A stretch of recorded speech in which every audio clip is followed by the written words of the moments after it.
Yes, hello everybody. Wow, hope everyone is well. Welcome to the Gaz Williams Show, and I have got an amazing guest to join us later, Mr. Steve Davis. Yes, the very, very legendary snooker player, but the legendary snooker player with a difference. The man is a musical god.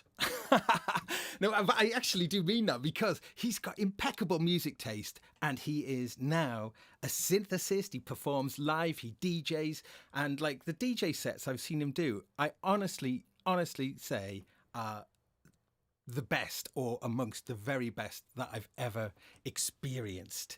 And I mean, and that's saying something. And he works with a chap called Kavas Torabi, who is the frontman of the wonderful psychedelic band Gong. And together, they're like kind of partners in crime. Anyway, Steve is going to be joining us later, which is super exciting because, he's a synth head. He's really into gear, and he's also into performing. Well, there's a load of things to talk about. But I mean, of course, this is so funny because our impression of Steve Davis was, Steve Interesting Davis, as though he was like the most boring man on the planet. So far from the truth. And I'm telling you, when he plays, it is proper psychedelic glory. I mean it. It's amazing. And I am wearing my Magma t-shirt tonight in tribute because, well, there is a story that I want to get firsthand from Steve about Magma, and that will be coming along later. Anyway, what are we doing? Yes, the continuing saga of the Eurorack. And look what's happened. It has grown considerably since last week. So yes, what is going on here? Let me give you a little guided tour. Yes. All right, let's go. Okay. So this is the biggie, the Radical Technologies FX. Okay. And this is a stereo effects processor, and it does some incredible things. We're going to have a little look at that in a moment. Here is a Clouds. Now, this is not an original Clouds. This is a DIY Clouds, I'm really sorry. I'm not actually sure who made this one. But Clouds is, in Eurorack world, I guess, is a bit like learning to play Stairway to Heaven or something. It's an essential thing. But Cloud is lovely. It's a granular processor. And the way I've got this set up, well, I will explain, but is very much these two are kind of working together. And then the Moog Subharmonicon that we've talked about, and of course the Mini Brute 2 from Arturia. And the whole thing is living in an Arturia Rack Brute, as it's called. And I'm finding actually the Rack Brute has got like the kind of where you can tighten things up. Is actually quite a cool place for hanging the pesky cables. Anyway, as we've grown this setup a lot quicker than I was anticipating, what it was I was thinking I need to have a decent output situation because I need stereo basically, because the Radical is really, really very much about stereo processing.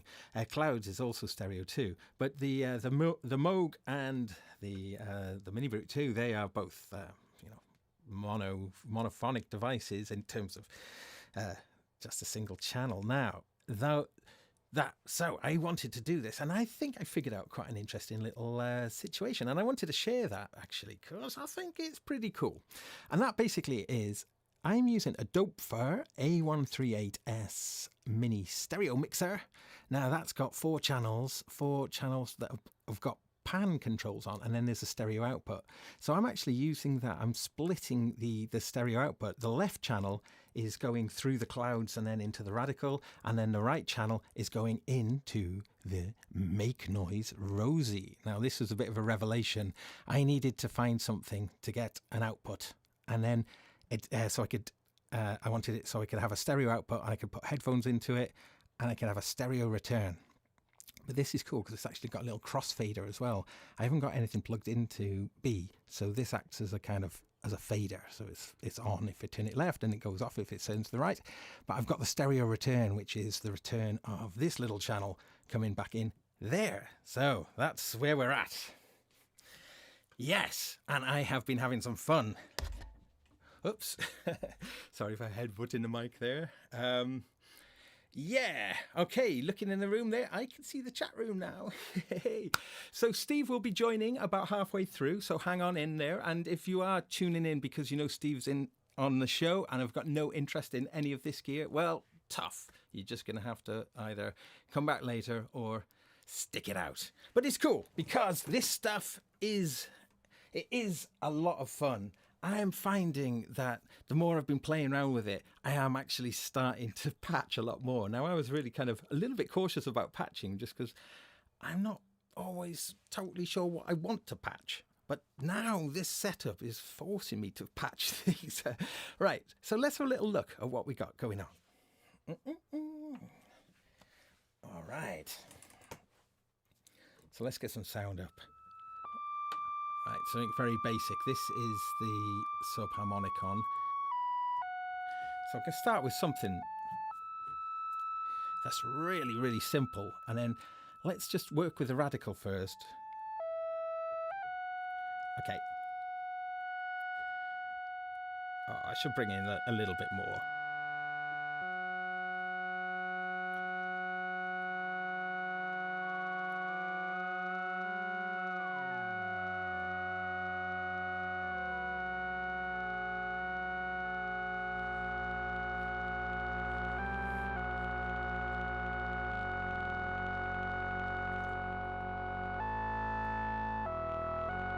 Okay. So now I'm going to pan that signal out. So it's going entirely through the chain here. And all the effects are off. So if I just bring in a reverb now, for instance.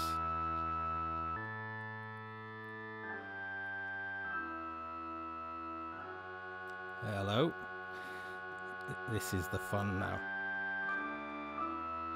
Now, I think the big super duper thing about the radical is the fact that you can morph between different effects. And that, well, not just different effects, different complete scenes. So on the radical, we've got essentially 2 effects processors and a reverb, plus a filter that's at the end of that chain. And at the beginning of the chain, we can also add some drive. So essentially 5, it's a multi-effects unit really. And that entire scene, right, so let me set something up. That would be, we could take a snapshot of it. And this central dial is all about moving and interpolating between the different snapshots. And I think, oh, it's incredible. Now, to make things even more fun, I've mapped the modulation wheel, which is just slightly out of shot. So look. Oh. Okay, we can see the side of the top of it there. I've mapped the modulation wheel to be the control for, well, to duplicate what that central wheel is there to move between the snapshots. So at the moment, the only effect in this snapshot is a reverb. Now let's bring in some chorus I've got set up for here. Okay, so let's say we wanted that to be snapshot 1. I choose which of the snapshots I want it to be, and in this case I'm going to choose it to be the one at the top here, and I'm going to hit the snap button. So I've now saved that into that slot. Now if I make a change to this setting, I'm going to change maybe, you can hear a bit of that like vibrato in the chorus coming in there. Okay, so I won't do too many changes, just maybe increase the reverb a little bit now. Okay, and I'm going to put this into this to the snapshot that's directly at the bottom of it, beneath it. So I'm going to click snap. So now I've got 2, I can see now I've got 2 snapshots. Okay. So if I go into the snapshot mode,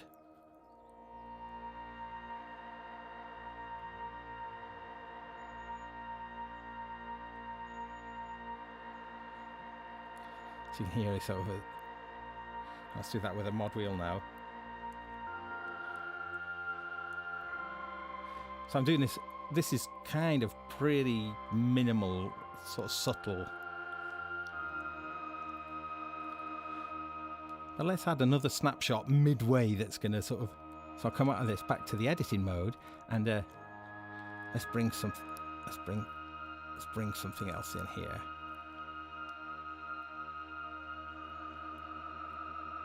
Okay. This is a bit more. This is stronger. Okay. So I'm going to choose this snap and I'm going to put it there. Snapshot. Okay. So let's go back into this mode now.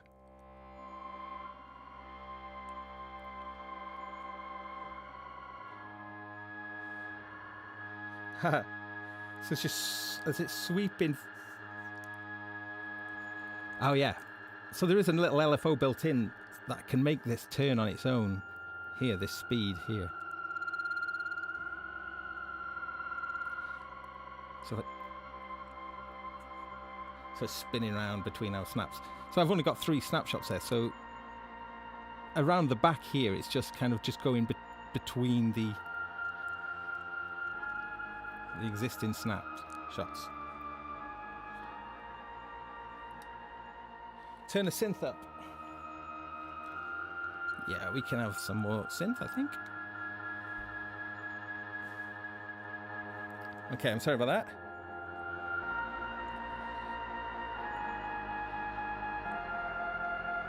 Cool. Thank you very much, chat room. Always a pleasure. Nice to see the gang in there too. Okay. So I think we should bring some clouds in as well. So the clouds, I've got the blend control set to be in like the wet dry mode. So let's like bring some of this in now.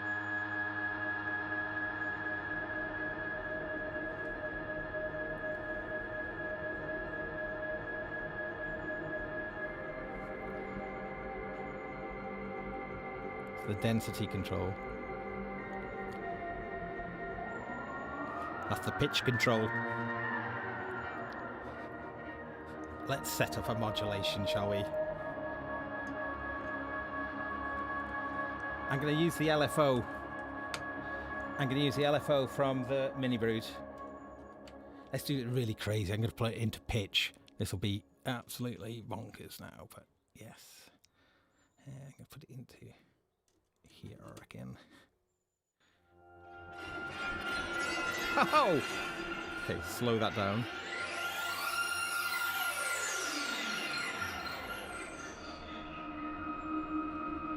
Haha. Haha.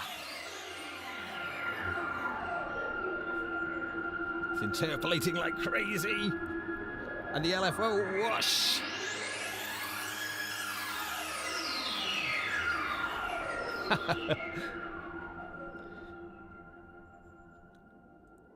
It's nice though because I can, if I want to, I can just like, with the pan controls, they're like my send controls now.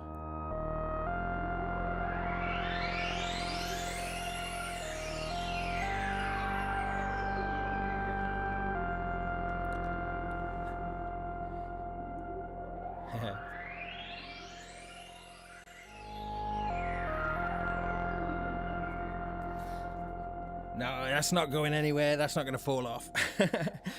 Yeah.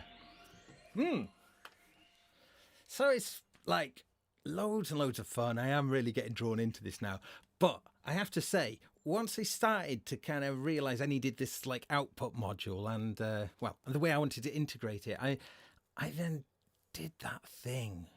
I started looking through all of the modules that were around, and my goodness, 5 hours, 6 hours I probably spent looking for an output module, going through so many ones and, you know, gosh, and just trying to work out my workflow. And I started to realize that that was the real gotcha with the kind of Eurorack, you know, that the more you start to piece things together, the more specific you need tools specific tools to help you in the quest. Because it is a quest, make no mistake.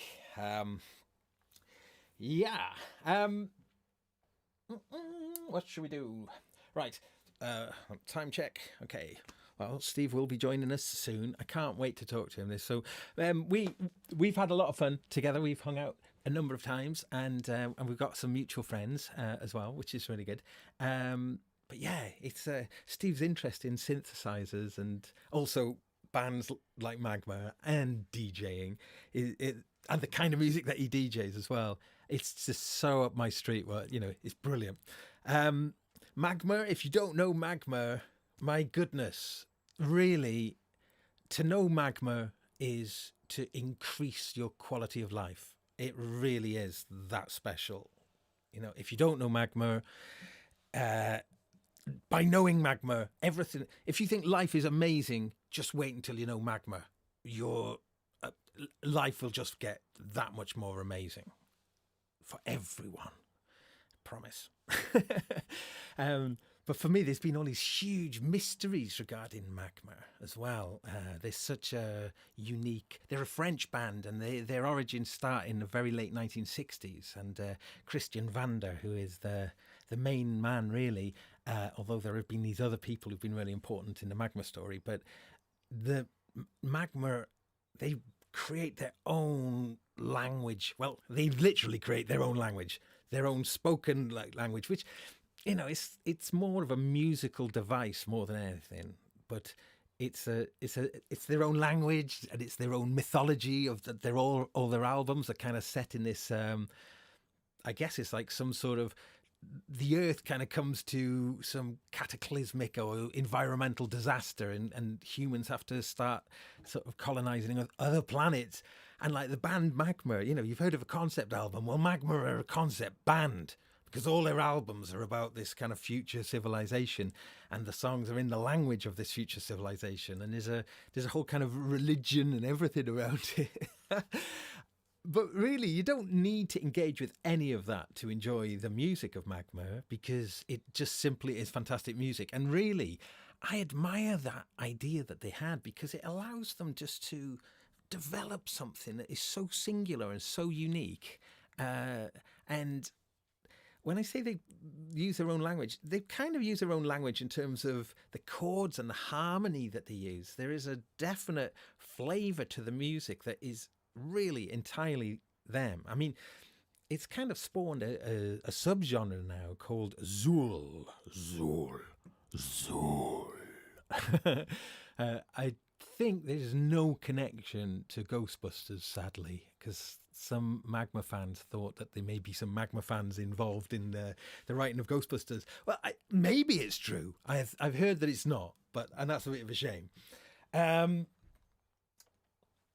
But anyway, what I was going to say, so Steve certainly will be able to illuminate us about Magma a little bit more, because, I mean, he probably has got a good claim to being the biggest fan in the world, as the story will reveal.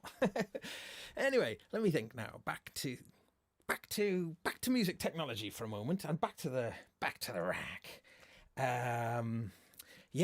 Now, where is this going? I forgot. I was going to screw this in. Right, I did make a mistake the other week when I was talking about my very first Eurorack module, which was the A119 from Dopefer. Actually, Vlad had given me this module, Patch Notes, with its own little built-in post-it note. So that was actually my first module, and I just found it. So I'm gonna screw that in. And anyway, yes. So there is some spaces, and I'm happy to say that there are a few interesting things coming along, which I won't say yet. Oh, I'm interested to. Yes. Here's the tease. So we have got interesting filters. The Steiner Parker filter, which is in the Mini Brute, is a real interesting filter with unique resonance characteristics. It's a multi-mode filter as well, that one is. So low pass, band pass, high pass, and notch.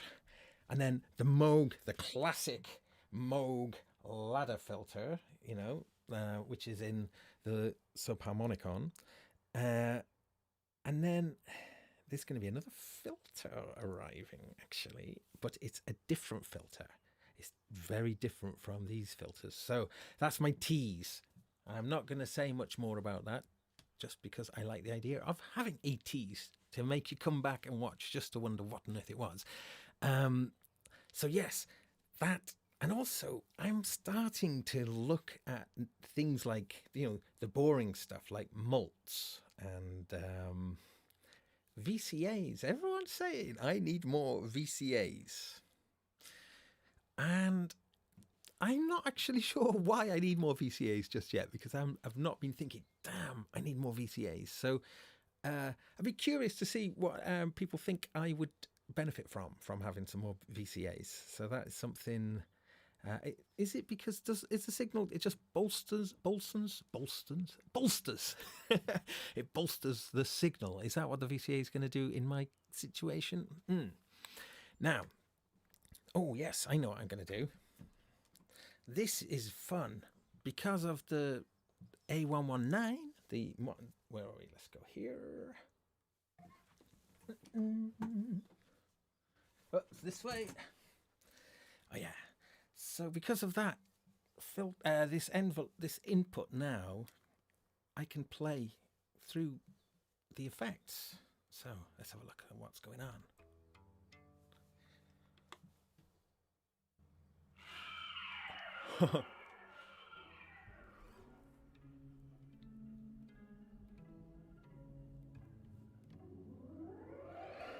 Still got that LFO on.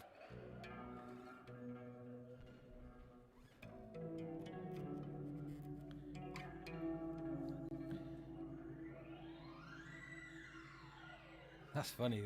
Let's get that LFO doing something else.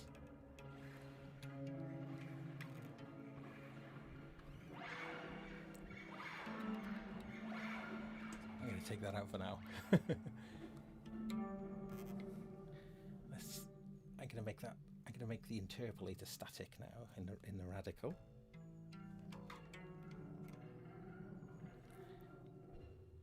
So the clouds, what it's essentially doing is there's a little audio buffer that whatever's going into the input, it's kind of grabbing and then allowing the sound. Like I can increase the amount of grains here with the density and the size. And there's a freeze button as well. So if I was to play that chord and freeze it. Oh yeah, that was cool. I know what I was doing as well. If I tap out this keyboard, the keyboard from this into the volts per octave.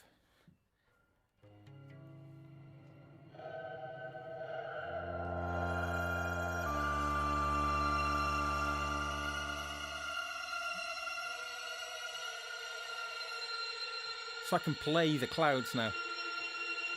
Wow.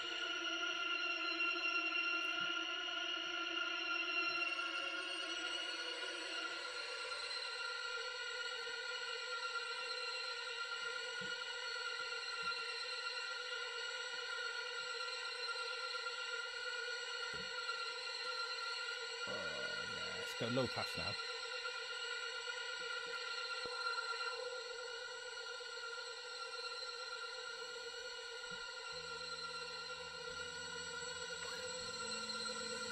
Well, that's well spooky, creepy sound, isn't it?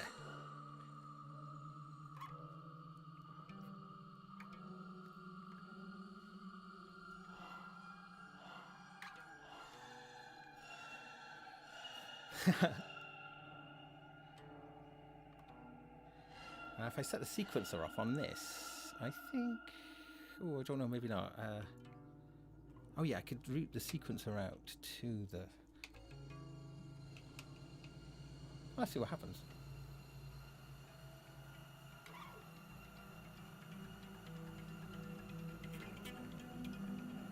Oh! The curse! The curse! The curse of the cameras! That's surely take a drink if a drinking game ever develops around this show.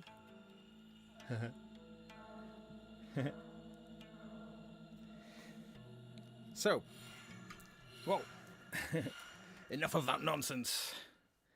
Lots of fun though, but as you can see, I think one of the things that's interesting about the Eurorack, going the wrong way.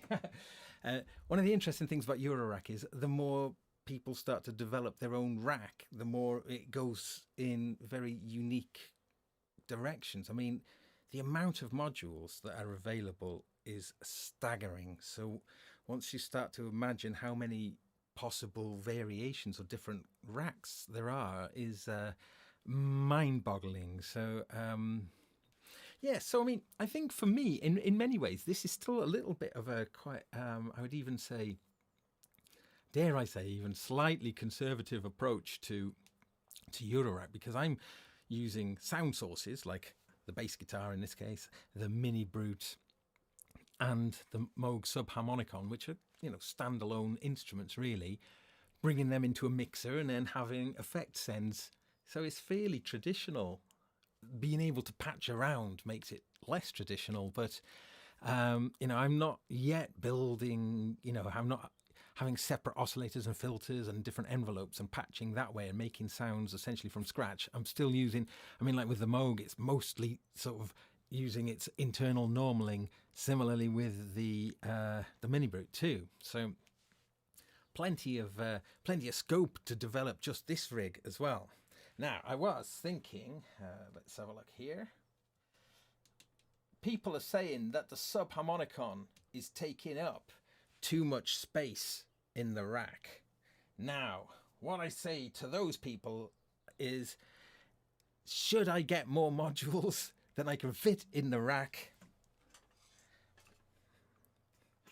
I can always put the Subharmonicon back into its case, because it's a nice case with wood ends and stuff. But what I realised was I could just mount it on the top here with maybe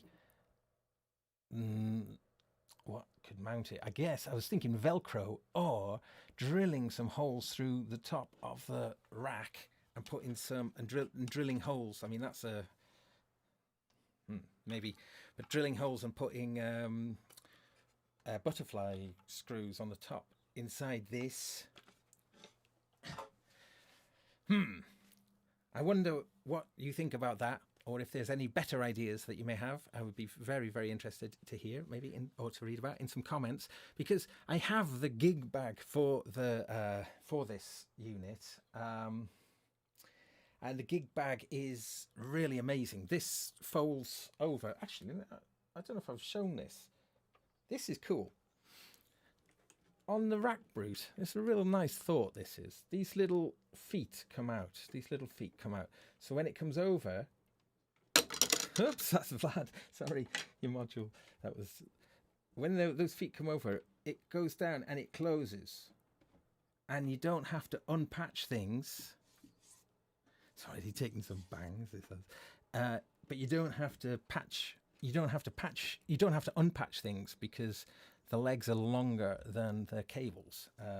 Maybe not the jack cable, but yeah. So, So whether to mount the Subharmonicon on the top in a permanent way or a sticky way. Let's have a look. Get another rack route. It's a funny one, that, really. I want to sort of stick to this small format. But the Subharmonicon is just a joyful thing and works fantastically as a standalone instrument in its own right, really. But, so it may be just on holiday in the rack for now. But I mean, I certainly love the idea of it being attached on the top there. Wow. My mind starts to explode at the possibilities. Anyway, I think enough about this. I think it's time to... Here he is. Yes, Steve. How are you doing? I'm going to bring you in. Just get the focus on you.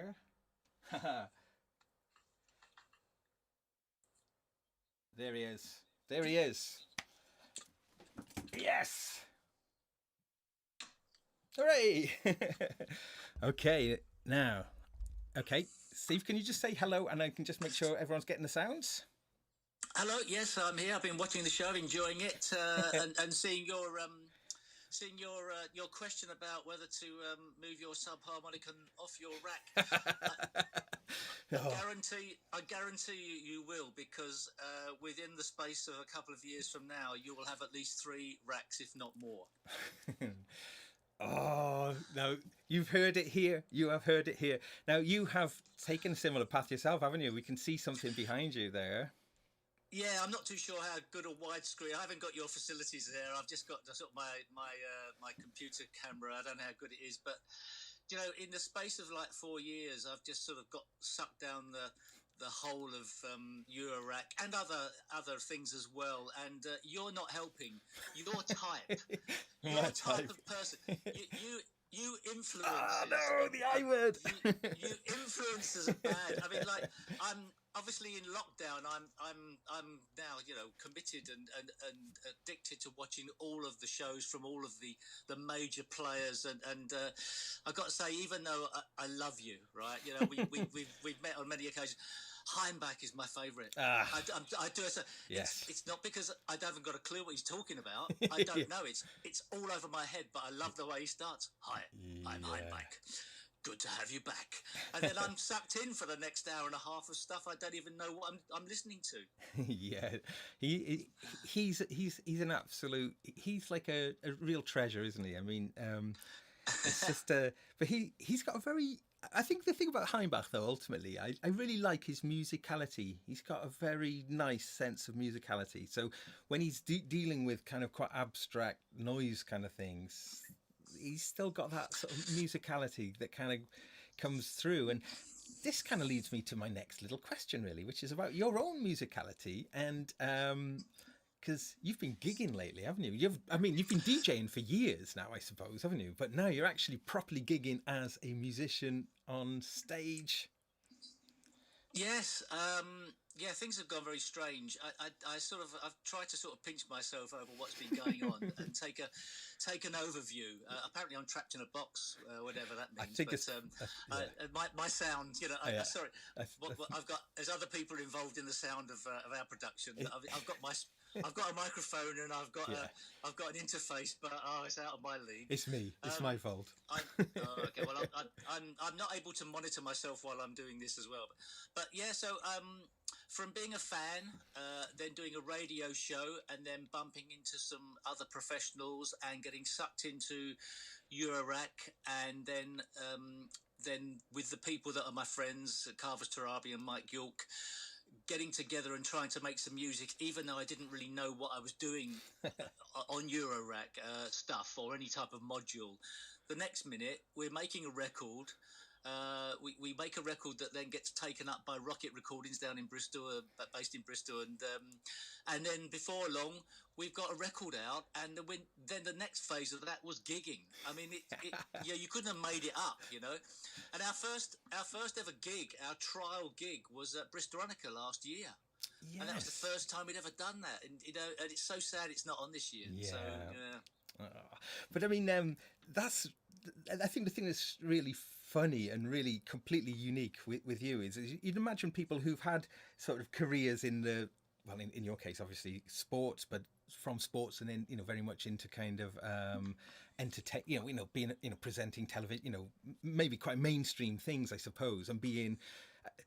The music that you make is so far from the mainstream, isn't it? I mean, it's edgy, psychedelic, kind of,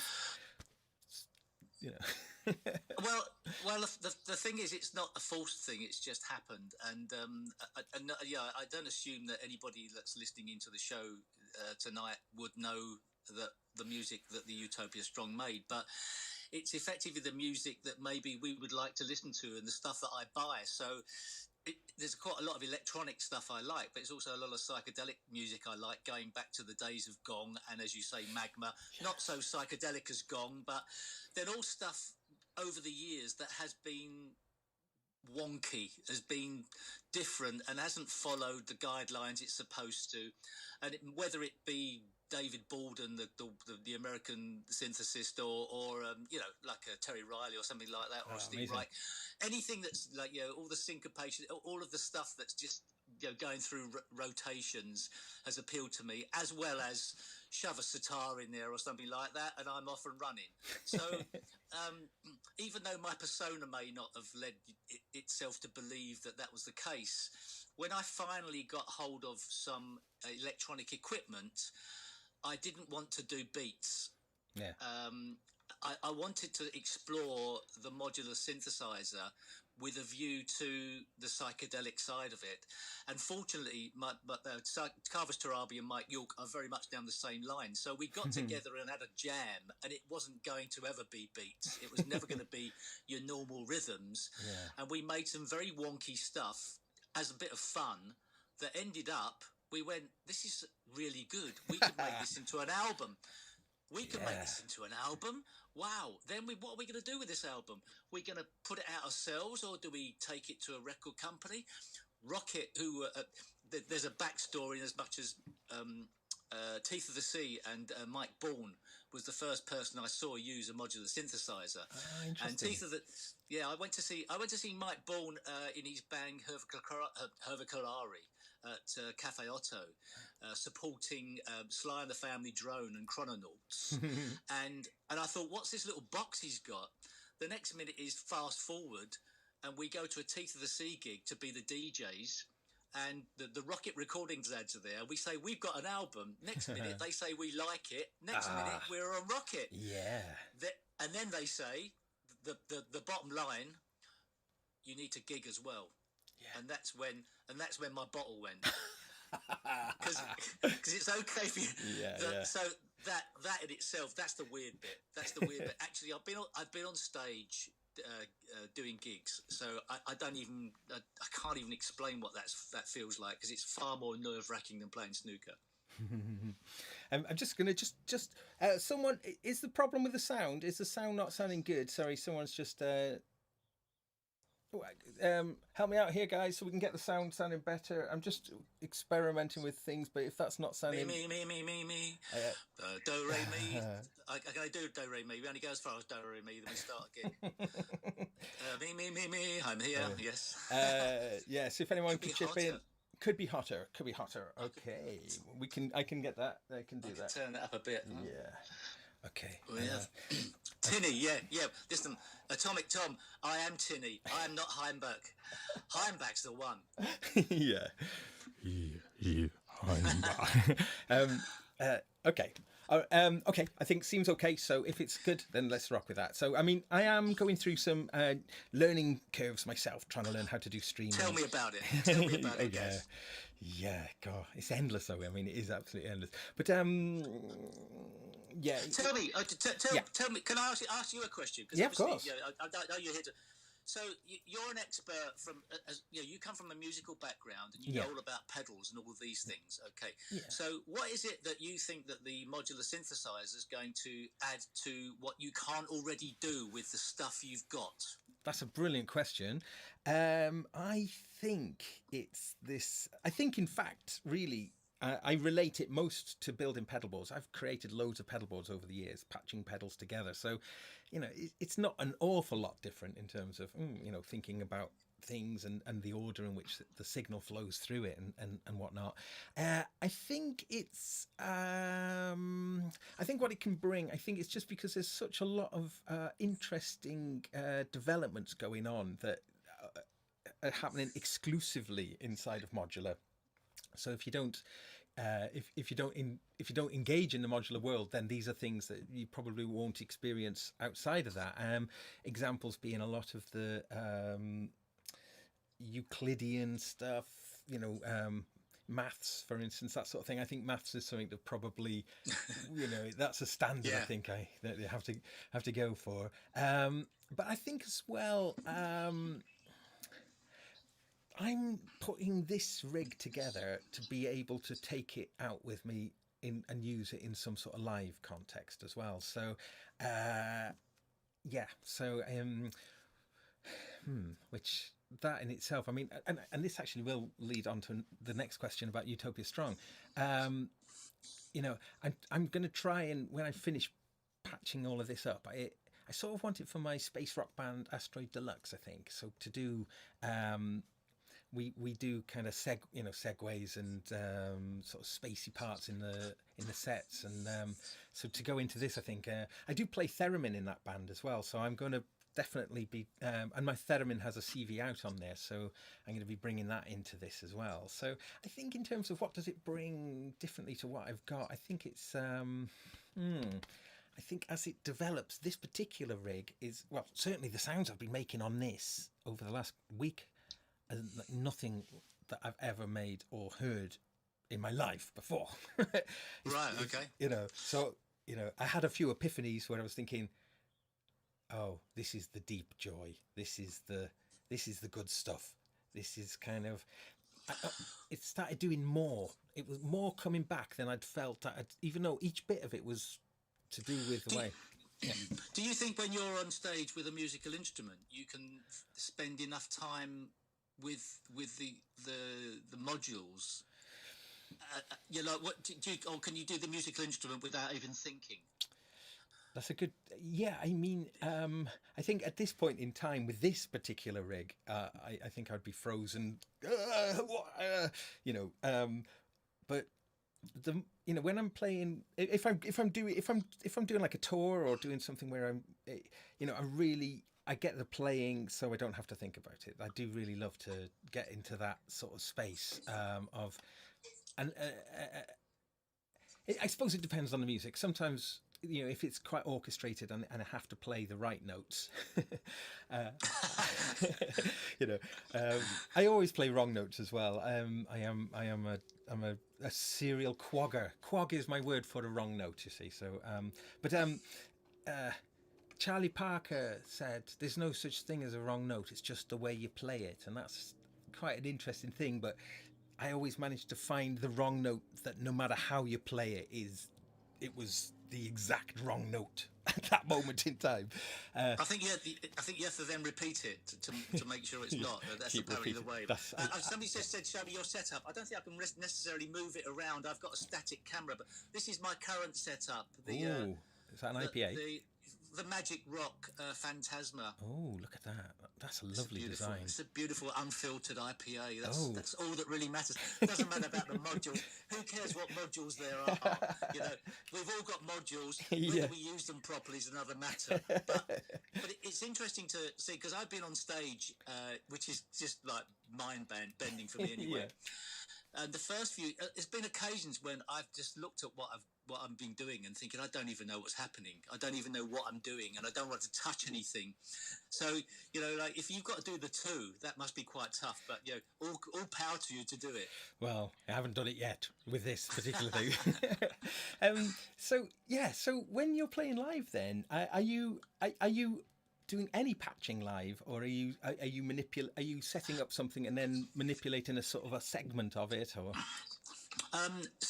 So what we've done is we've got a setup where I've got a modular synthesizer. Mike York has a modular synth, but he's also playing wind instruments, and Carvis has a harmonium and a guitar at the front. So I'm in the process. So far, the gigs we've done, I've been sort of like the heartbeat of it. Even though there hasn't been too much drums, I've been mainly sort of doing bass and rhythm a little bit. So you can pre-set those up, but the fun we've had has been when we've been more by the seat of our pants. So even though we've tried to sort of go, okay, in rehearsals, let's try this little this sequence, set that running and see where it goes. In reality, when we've done it live, we've had more fun actually not going down that road. So I haven't done a massive amount of actual patching on stage, and I've watched other people, a lot of all the artists that I've been, whether they be, I don't know, Surgeon or Stevio or whoever, what I've seen so far is everything seems to be mainly pre-patched, and then that gives them options. And I think the skill is in knowing what your options are. So I'm still really basic with 3 or 4 patches that I've sort of think, okay, that's okay. let's not disturb them too much. But I've got flexibility within them, and then effectively I'm sort of like the back 4 of the band. And Carvis Tarabi and Mike York are the Lionel Messis, and they're running rings around the opposition, hopefully, and improvising more so. But the more I'm getting to grips with the modular synthesizer, the more I'm understanding what each module can do. I think once you can understand your limitations, which I think is a very important thing, once you know what you can and can't do, then I think you're able to work within those parameters. Nice. But I watch I'm watching loads and loads of online tutorials, and I'm watching, DivKid and Mila Melodies and all of the people that give advice about. And I'm realizing that every module I've got, I'm using such a small percentage of it, and I think we're all in that group as well. Definitely, yeah. Gosh, no. I mean, it's and again, different modules in different combinations is, it is an infinity, isn't it? I mean, an absolute infinity.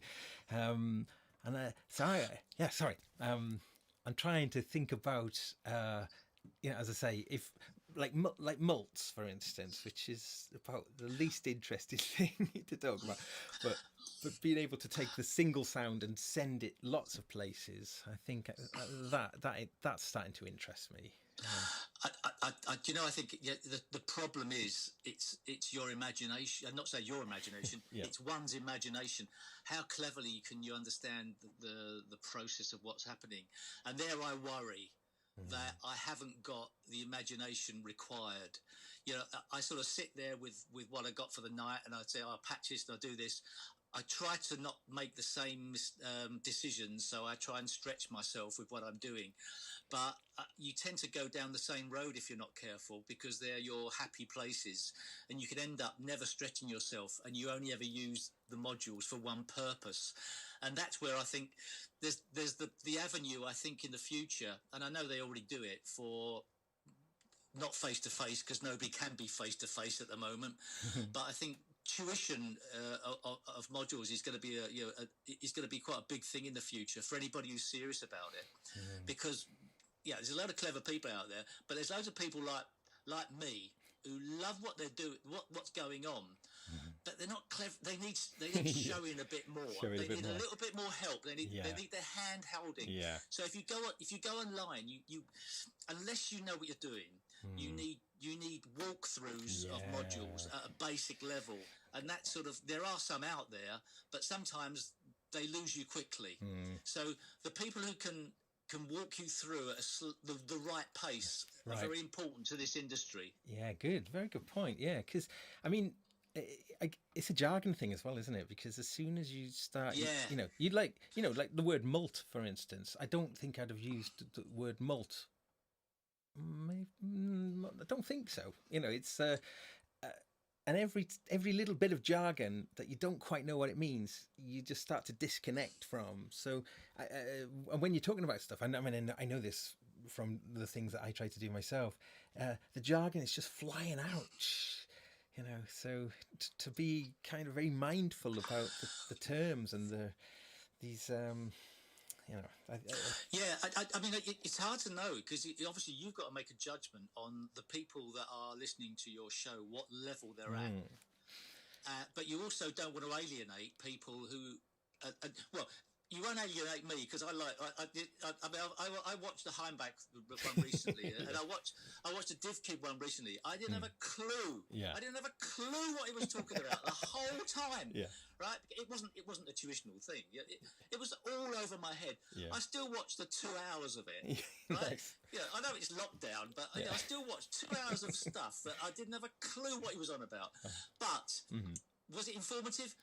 Not for me. It would have been for other people. So, know your audience.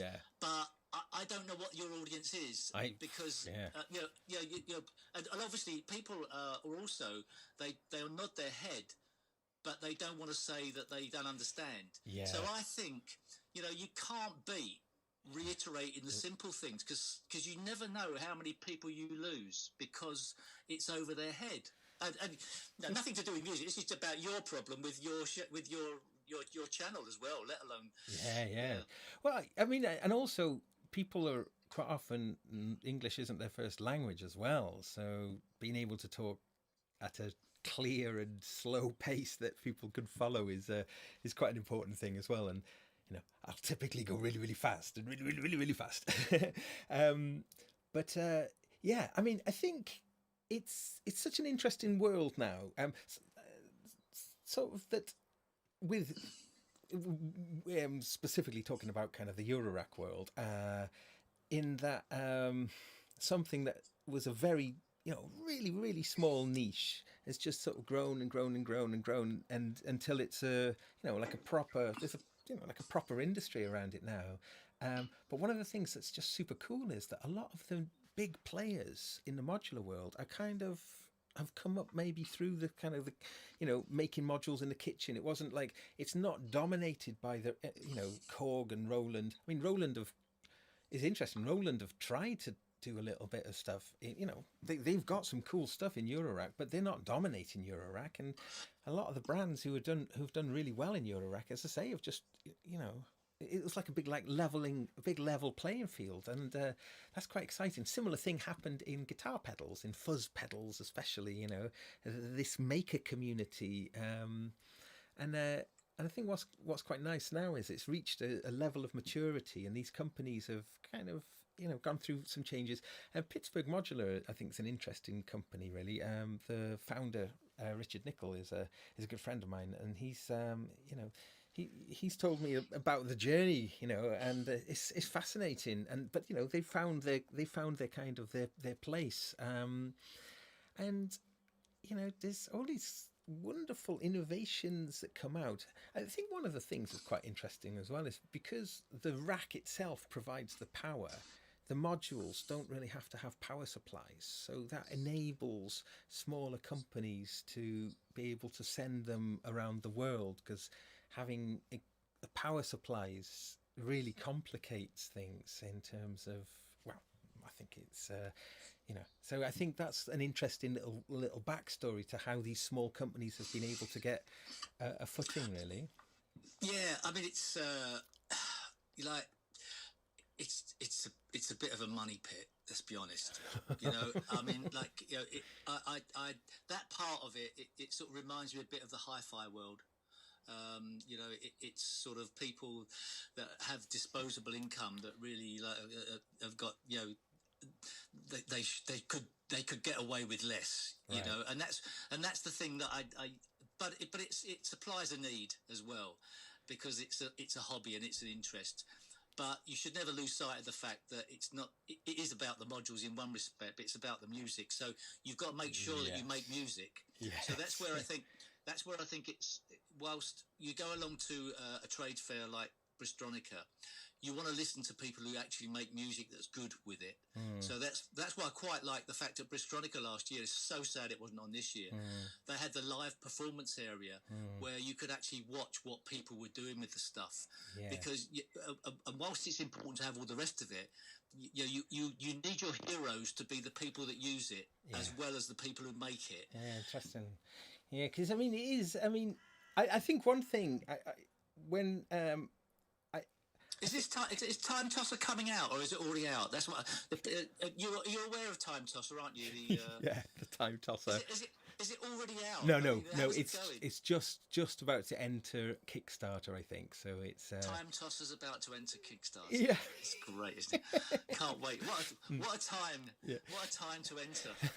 So the big question that I wanted to ask you, and it relates to me wearing the Magma T-shirt, really, is because I heard the story about this. I just wanted you to clarify the story, really, because I'd heard this story about how you'd used a lot of your snooker winnings to host a Magma concert, and I wasn't sure just how much of it had become urban myth and what the actual story is. Yeah, the worry is that if I'd have actually had the same sort of time frame now, I might have been invested in Time Tosser. But anyway, what a worry that would have been. Yeah, so I'm a Magma fan from the 70s. When they first came to the UK, I was there watching. Wow. I was prime, ripe material for prog rock, and then all of a sudden, Magma with this weird band, and I went to see them. I went to see another band, but they were the headline act, and the next minute, I'm a fan. Fast forward throughout the 80s, snooker came along, and I sort of didn't lose interest in music, but it took a back seat. And I wandered into a record shop and saw that there was a record by Christian Vander with his new band, which was called Offering. And I just saw Christian Vander. I took the record home, listened to it. I thought, wow, it's just Magma. It's the same band, really. slightly different music, but offering more a jazzier style. But I thought, wouldn't it be great? Got a few quid now. Wouldn't it be great? Bring them over to London again. So I did, and it got a lot of press, it got a lot of interest, but it was great to see everybody coming out of the woodwork to support a band they hadn't seen. So, they've obviously been gigging in France but for many years, but they hadn't been invited over to UK since the mid-70s. So it was 88, so they'd been gone for that many years. Wow. And it was... And they were pleased to come back, and it was great fun to put them on in London at the Bloomsbury Theatre for 3 days. And it wasn't like I was going to go into promotion, but it was just, effectively, I sort of, the money that I got from beating Cliff Thorburn went to Magma, whatever. It was money well spent. Probably wasn't in Cliff Thorburns eyes, but in my eyes, it was. Oh, that's amazing. I mean, again, I said at the top of the show that Magma is, it really is such a unique musical experience. So you've probably been responsible for opening so many people up to them, really. I'm not sure. Sure. The problem with, I'm sure it depends on, the music that we like, we may like. You know full well, you try and push your music onto somebody else, it doesn't work. You make a tape for somebody, they're not going to like it if they don't like it. And I've learned over the years never to try and push Magma's music on anybody, because you can't like it. You certainly can't like it first time round. You're going to hate it. So what do you do with somebody? The only way you can prepare somebody for that is to go, you're not going to like this for at least 4 listens. Or to tie them down and force them into it. So it's best, I think, sometimes if people discover things themselves. But that's a tough world now, because everything's like a needle in the haystack. But I'm just pleased that I discovered a band that I've loved all my life. In a similar way to, say, a band like Gentle Giant, who were around back in the 70s as well. The Giant. My 2 bands from the 70s that I just think were just unsurpassable. Me too. And Gong as well. Gong, yeah. I mean, it's amazing. It's like, purely magic to hear this, because I totally agree. I love those bands. I love them so much. Not just the list. I know. So much. It's ridiculous. But there is a thing as well, isn't it? I mean, it's actually quite funny, because you were in the supermarket, and I didn't notice that it was you. And we'd met each other numerous times before that. I saw the Magma T-shirt, and I just made a beeline. I just saw. Oh, hi, Steve. I was coming because of the T-shirt. Yeah, I did. Yeah, if you ever see a Magma T-shirt out in the wild, you think you've got a kindred spirit. You're going to get a smile from that person. Definitely. But they're an acquired taste. So anybody in the chat room at the moment listening who's never heard Magma, seriously, you're not going to like it. You just won't. It's just, you won't like it. You'll think it's shit. You just think it's shit. But then if you unload Steve Reich or David Baldwin, I don't know if do you know David Baldwin did it with Mother Mallard? No. One of the great undiscovered synthesizer artists, but he hasn't got the same profile as some of the bigger names within the field, like a Klaus Schultz or something like that. But David Baldwin, Mother Mallard, and check out one track. If you check out one track, it's called Cage, C-A-G-E Part 2. It's about 15 minutes long. The guy's a genius. But anyway, that's I can't help it. We can't help but put our music out, the stuff we like. Yeah, fantastic. Well, Steve, I think I'm going to probably call, because I think technically I've got to figure things out a little bit. So I might, how are we doing for time? I mean, I'm happy to carry on if you want to carry on for a bit more. I've got till about October. Yes, good point. I just, I've got to figure things out. So I'm, I've got to do these reviews of these switcher units, and so this is it's like a new area for me, and so I've obviously bit of a Put me fail. to one side. I'll carry on watching. With pleasure. I know what I mean, but no, it's great. It's so okay, but just returning back though quickly, just to your module, kind of to what you've been discovering with modules. Have you got a favourite? Have you got a favourite? Yeah, I've got two favourites. Let's see if I can. Two. Do you know what? Sometimes favourites come and go, but Yeah. I can pluck. A little one. Magneto. Okay. Yeah, Strymon. That I love it. It takes up a lot of space, which is the problem that you're going to have. And that is just incredible. I know there's smaller HP units you could get that do the job of delays, but it seems like it's clever. Whether I use it properly, I don't know. The other one I absolutely love is this by Panharmonium. the Panharmonium. It makes some incredible sounds. And once again, do I use it properly? I don't know, but what I get out of it, it works for me. And I'm all about trying to get psychedelic noises. So delays are important. Oh yeah. Time signatures that rotate are important. I am using the Euclidean circles drum thing because it's very simple to use once you get hold of it. Yeah. I'm a fan of slider sequencers. I think they're much more playable than any other type of sequencer. Yeah, definitely. Although shape. Although the O-Coast, the zero control sequencer has got, it looks like it's got a bit of swing to it as well, so that might be something. Ooh. But so I have quite an old sequencer that I'm using that's got sliders, and then the normal stuff. But but the magneto. But then they're hefty units, So some of the smaller units are great, but it takes up a lot of space. Yeah. That's a nice. That's just a little case that you've got there, though. That's little cases. That fit. I think. That's a Moog case, so you could fit your Panharmonium, your Panharmonium in there, and then move on. In this. I think it's a Moog case. I think you would really like. It is there. Oh yeah.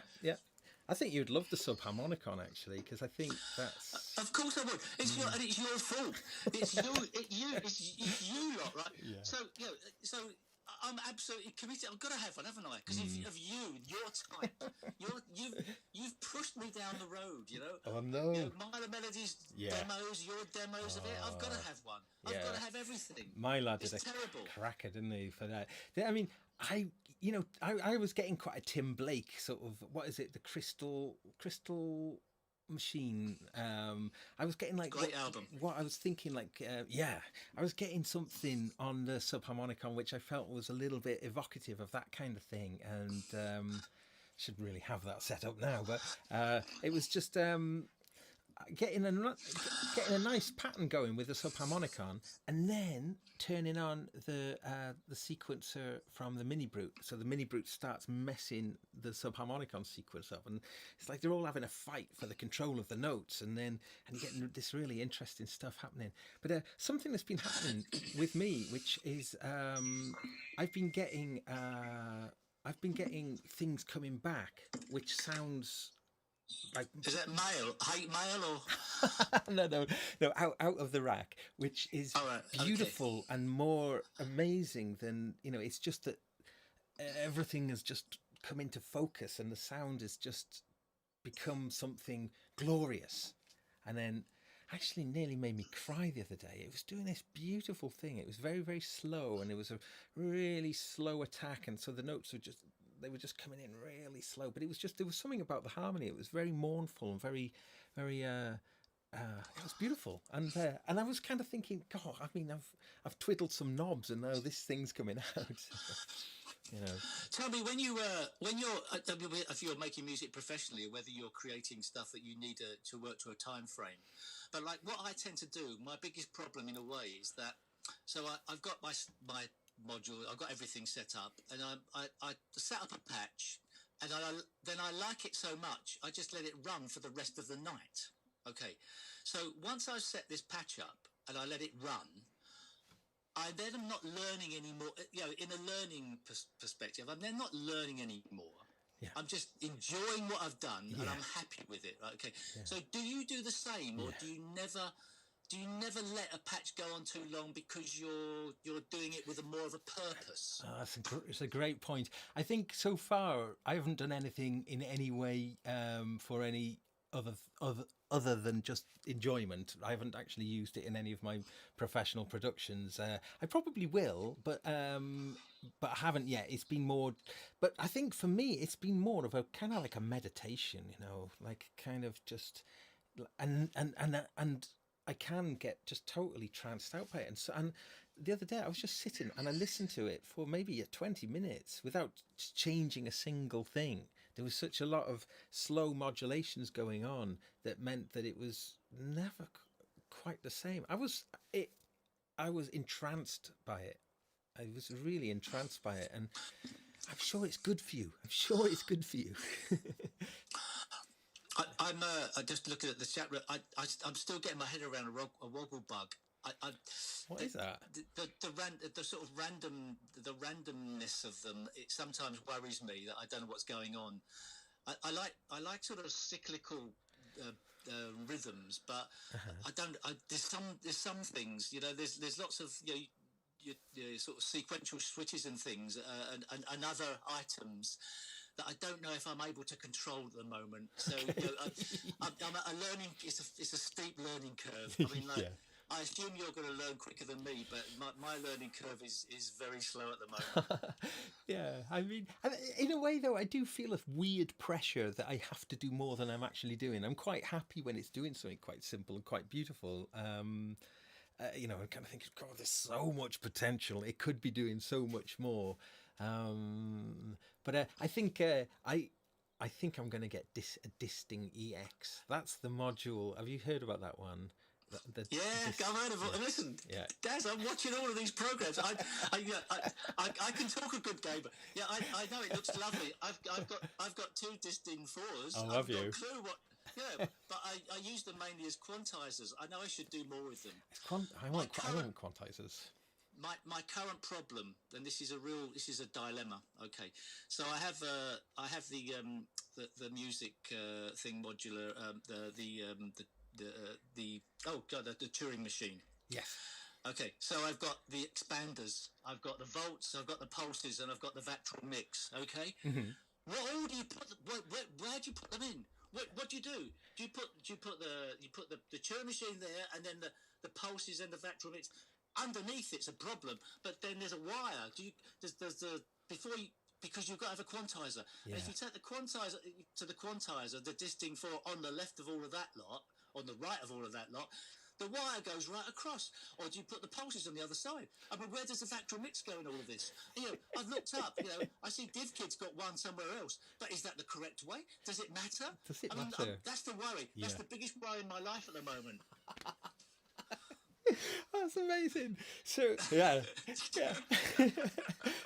But and I suppose that's the thing about it in a way, though, ultimately, is it I mean, God, I can totally relate, though. But I mean, it is almost, though, there isn't any way is right or any way, well, I mean, I suppose there's plenty of ways that are wrong, but there are probably like billions of kind of correct ways as well. So, you know. The other thing, the thing is, like, I've tried putting modules in different orders with a view to try to limit where the wires would go. This is I'm not the first person to have worried about this. This is obviously that's where I'm up to. I'm trying to work out, should all the VCOs go at the top, and then the filters and effects there, and then all the things you're going to be hands-on a bit further down in another rack. Oh, right, okay? Practical, yeah.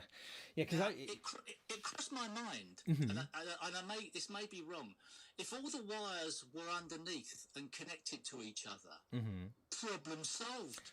Well, that's what these kind of semi-modulars are, though, isn't it? Yeah, because that you wouldn't have a problem. Yeah. Why bother with all the wires above? Put them all underneath. If you connected them all up, you wouldn't even have to worry. Yeah. It's the future. Sort of. Not even semi. Yeah. Yeah, you don't even go modular. It's a circle. Everything's going to go in a circle. Yeah. A Euclidean one. Yeah.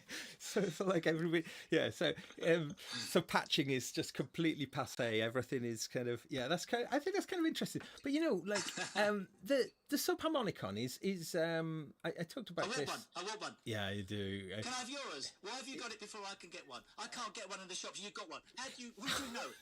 Who's asked you, Nick? Who's asked you? Yeah, it's yes. I'm still trying to get the taste. I understand how it works. You're an influencer.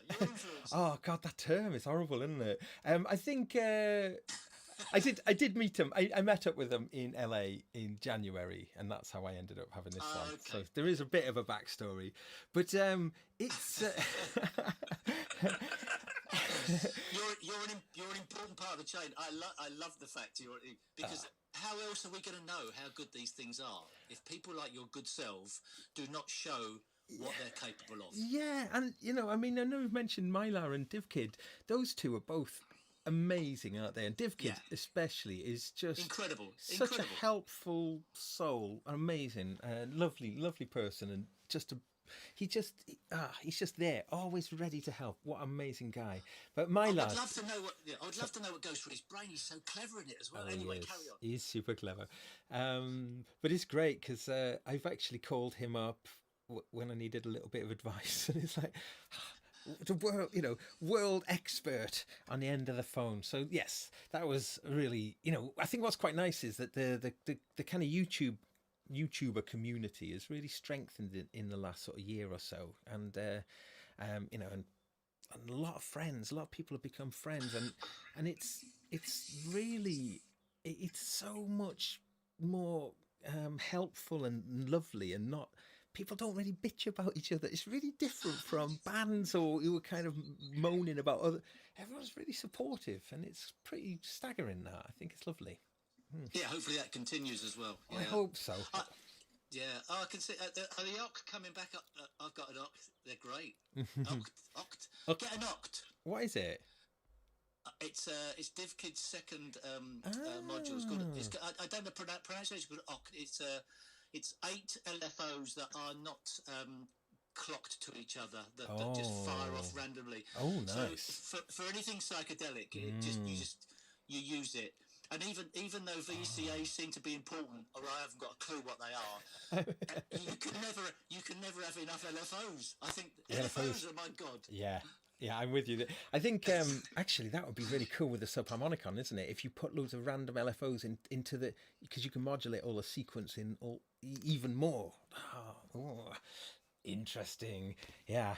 I mean, I think partly why I'm interested in the Disting is, and then the Disting EX especially. Of course, yes. Yeah, that one looks great because you can put whole multi-sampled instruments in, like kind of, like a lovely piano or a celeste or something, and polyphonic, 8-voice polyphonic, and those could be sample layers. So, again, it's quite traditional in a way, but to have something which can generate something quite beautiful, and then you take the outputs and send it through the crazy stuff. That strikes me as being a lot of fun. But the other thing with the Disting, why I'm drawn to that is, when I've been thinking about this particular rig, I've been thinking, if I could only it'd be nice if I could, and the Disting can just be anything you want it to be. So if you're puzzling over how could I duplicate that, how could I do this, how could I do that, it's sort of so I read somewhere about the Disting was that if you want to try out different modules, you go through Disting sort of rotor, and then find one you like. Then you buy that particular a dedicated module, dedicated one, and apart from anything else, it being an absolute sort of Stanley knife, a Swiss Army knife of things. Yeah, it also it's a great heads up into everything else, because obviously you can only use it for one thing, more or less one thing at the same time, but. Even so, what a great tool to experience other tools. Yeah, that's a brilliant idea. I love that. Oh, okay. So so that's the thing now. The dreaded gas. people often say, "Oh, Gaz, you know, there's too much similarity of your name there with." But do you know, Gas, as in gear acquisition syndrome, it's the thing where once Yeah, I got it. yeah. But like, Your fault. It's your fault. yeah, but but it's sometimes it kicks in and can't think about anything else when it's got you, you know, especially if it's. Well, You know. it's okay for you. You just phone up somebody and say, "I'm thinking about reviewing one of these." Yeah. Then of course you've got to pay the keeper. Oh God, but yeah, but that is a double-edged sword actually. When you do get things in for review, it's like I've done a bunch of reviews which I've had to spend enormous amount of time with the piece of kit to be able to talk about it with any sense of I read the manuals for everything. A lot of people don't. I read the manuals from start to finish, and in bed, it tends to finish me. If it will finish me off. A manual fit will finish me off. And what can I say? What can I say? What about when it's a rubbish item? And you obviously are not obligated to. You just don't review it. We don't review it if it's something. And there's a bunch of things here that haven't made it through to review because, if we do reviews on Sonic State, typically we won't do a hatchet job. We won't do a review if it's. And people will say, "Oh no, well that's your duty to inform people." But it's like, well, maybe it's the absence of a review is the thing. Yeah. Right. Yeah. I think as well with Sonic State, it's got such a strong reputation in the industry now as well. It could if I didn't like something, it could have a. If I could ask, sorry to interrupt, just something that before, because I do appreciate if we carry on talking for too long, everybody's going to slit their wrist. Okay, so here's a question to the chat room, to everybody listening as well. And okay. I don't know. Okay, so I have had limited experience of mixers within within Eurorack. Okay, some of them have too much noise going on. Load. What mixers don't give off any noise? There's like or cross whatever it is.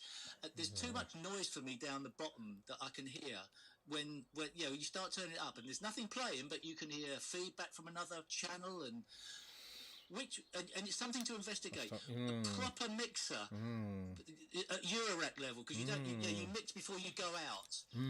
I don't think it's just the bus board and all of that. There's something else going on. Some are not good enough. Interesting. Well, I mean, I got this Make Noise Rosie as my output, which, I mean, as a mixer, it's very simple. You've got two ins, an A and a B, and a stereo return, and it's got like actually an effect send on there. So it's a bit like a mixer. I've been very pleased with the sound quality of that. It does sound really nice. It's sort of they use Burr Brown line drivers, which are which are good. So this is a module you're talking about. It's a module, yeah. It's the end. Okay. It's the last one I've got. It's my output module.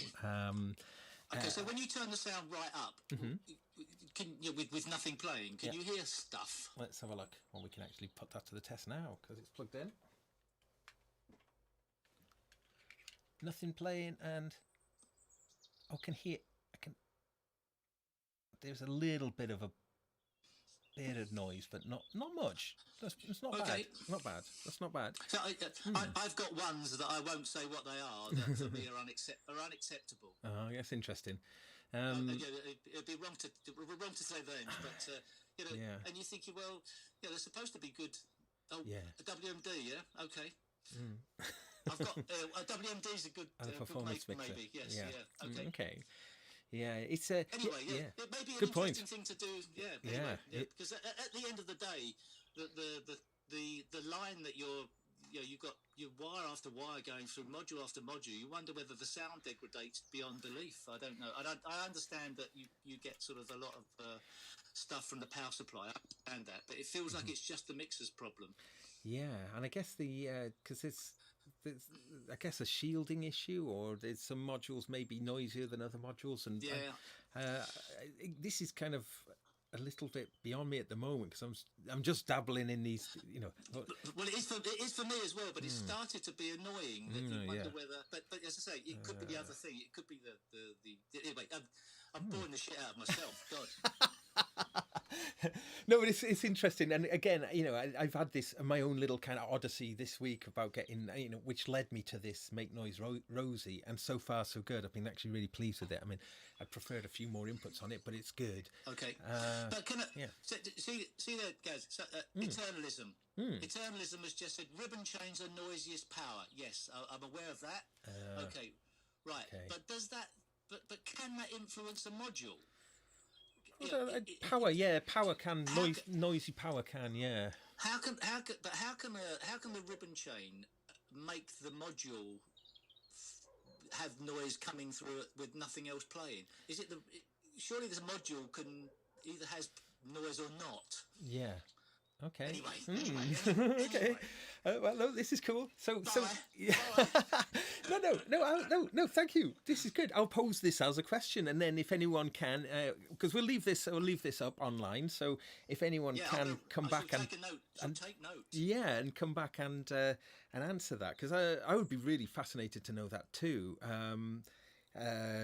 As I say, so far so good that my system seems to be working pretty well. I mean, I don't know if you caught that bit at the beginning of the show. I've got this stereo mixer, but the way I'm using it is the pan control. Instead of it actually putting it to the left and the right as in a stereo way, I'm sending one side to the effects and one side to the output. So the pan control becomes how much effect. So my 4 inputs have got 4 different levels, and I felt like I was cheating the system a little bit by that, because it's only £62 that module, and I was looking at all these mixer modules that had like auxiliary sends and stuff, and they were like 200 or 250 or something. So that 4 effect sends, yeah, that's pretty cool. Passive mixer, that looks good. That sounds great. Passive, yeah. So well, I know nothing. I'm a really sort of like low end of. But obviously, when we've been on stage, we've been playing live. You don't want any. No. I had a mixer. I turned everything down to 0, and I could still hear through my monitor. Yeah. Some sound coming through. It's unacceptable. So, yeah, you can. I mean, I was one of the modules that I was looking at. I was looking at the Vermona dual outputs, which have got like proper balanced XLR outputs on there, and I was kind of eyeing that up from a live point of view. But the way I'm going to run my rig when I'm doing it live is at the beginning of my pedal board, I've got a little mixer pedal at the beginning of my so when I play live, I plug my bass into that, and I also plug the theremin into it. So I'll plug this into that too, and I can choose which is my input source. So the front of house is going to get the Eurorack after it's been through my whole pedal board as well. I tell you, Steve, I've been doing something which I had discovered it by accident at first, but when I'm playing my bass, I use my Theremin, which is a Moog Theremin. It lets you use pitch quantize, so you can dial in particular scales, and then you can. Well, in a Theremin, it's cheating, isn't it? It's total cheating. It is. It's like stabilizers on a bicycle. It's total cheating. But you can choose how fast the tuning actually happens. So if you make that slow, you'll still get the nice glissando, but the note that you'll end up on will be one that's actually in the right key. Now, that is particularly handy, because what I've realised we can do is when the band is playing, I can just put the headstock into the theremin pickup. So I'm playing the theremin with the headstock of my bass. And and the granularity of choices is when I want the notes to be higher. I push the bass in further, or and actually find that you can just by maybe just rocking the bass, play these nice little melodies. But because the sound is going through the pedal board with the bass, so whatever effects are going on the bass is happening on the theremin, it makes it all as one. And I tell you what, I think it's really cool. But yeah, I'm not getting one. Right. I think I am probably going to wrap the stream now. It's been a pleasure. Thank you. Thank you so much. I'm going to apologise for it. I take full responsibility for the peakiness of your voice. You have got a very beautiful velvet tones ordinarily. So this is I won't go into the technical details, but yeah. Thanks very much for having me, Gaz. We shall turn our Facebook thing off and Yeah. and I'll watch the rest of the show. Ah, fantastic. Thank you so much, Steve. And if you would join me Pleasure. on a future show, that would be amazing as well. Love to. I'll do it from Bristol as well. It'll be more fun in the future. Oh, yeah. Excellent. Okay. Thank you very much, sir. Cheers. Way. Wow. That was cool. What a lovely, fantastic, inspiring man he is. What a pleasure. Okay, I'm going to be going offline now. Thank you, everybody, for joining in. Again, apologies for my shonky production as again. Hopefully it will improve as we go on. But I've got great guests lined up. And some fantastic people. So there's lots to come on this show, and hopefully the technology I will suss it out as well as we go on. I've got an improved way of viewing comments now, so that was a big improvement on last week. Just got to kind of work out a few things about bringing in a guest, because like last week with Lisa Belladonna, it wasn't perfect. With Steve, then, I wanted to use it with an audio interface, but it was not connecting for some reason. So that was just an emergency, just to mic up the iPad, hence the peakiness. Anyway, I take my hat off and I will kind of, accept all responsibility for that. And hopefully the show will increase and get better. But again, all of the chat and all of the comments really makes this a lot of fun. I really appreciate it. Thank you ever so much. And I think we are going to say goodbye now. So yeah, bye.